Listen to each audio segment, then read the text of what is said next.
Assalamualaikum warahmatullahi wabarakatuh. Balik lagi di Learning Journal Della Ma'rifah. Nah, kali ini aku mau ngebahas materi yang sudah dijelaskan pada perkuliahan minggu ke-7 mata kuliah Teknik Produksi Film. Gak usah lama-lama, langsung aja yuk kita dengerin gimana sih penjelasan materinya. Yang pertama yaitu format skenario film. Nah, format skenario film itu berbeda dengan tulisan lainnya karena berkaitan dengan fungsi dari skenario sendiri. Skenario sebagaimana diketahui merupakan sebuah karya tulis teknis yang digunakan sebagai acuan dalam produksi sebuah film. Artinya, dalam penulisan skenario ada aturan tersendiri yang tentu saja berkaitan dengan perfilman.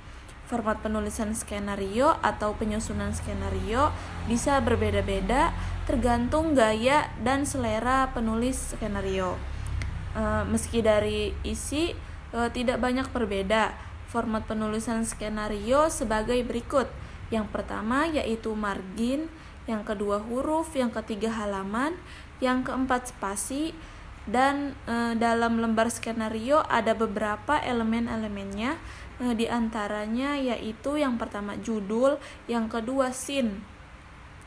Lalu scene ini terbagi lagi menjadi yang pertama yaitu scene heading, yang kedua deskripsi, yang ketiga nama tokoh, yang keempat dialog, yang kelima beat.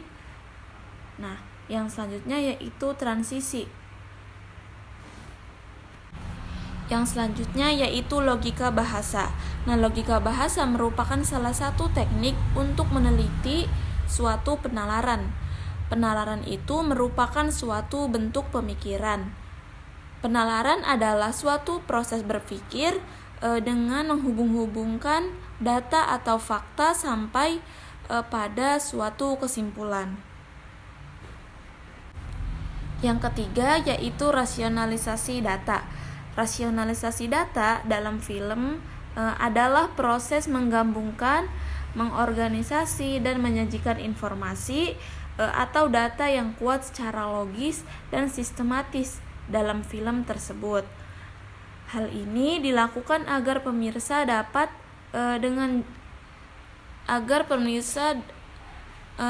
dengan jelas memahami pesan yang ingin disampaikan oleh pembuat film, dan data tersebut dapat mendukung narasi atau argumen yang disampaikan dalam dokumenter tersebut.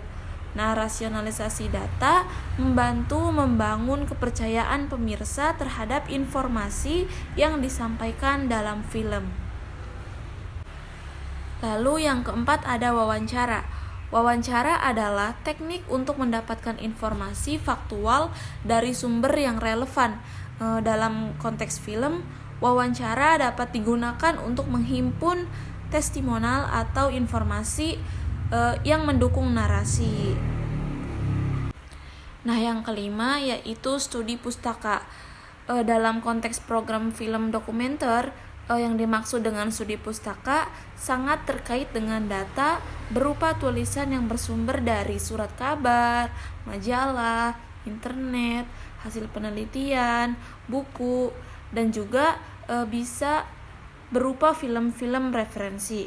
Artinya, ketika ide telah didapat, realitas telah dikerucutkan menjadi fenomena, bahkan premis atau film statement telah disusun, maka sang pembuat film harus secepatnya mengumpulkan dan membaca data tentang fenomena, serta secepatnya pula mencari dan menonton film dokumenter yang akan digarap.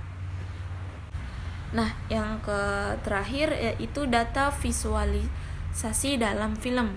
Nah, data visual dalam film adalah teknik visualisasi data yang digunakan untuk menggambarkan informasi atau data dalam film.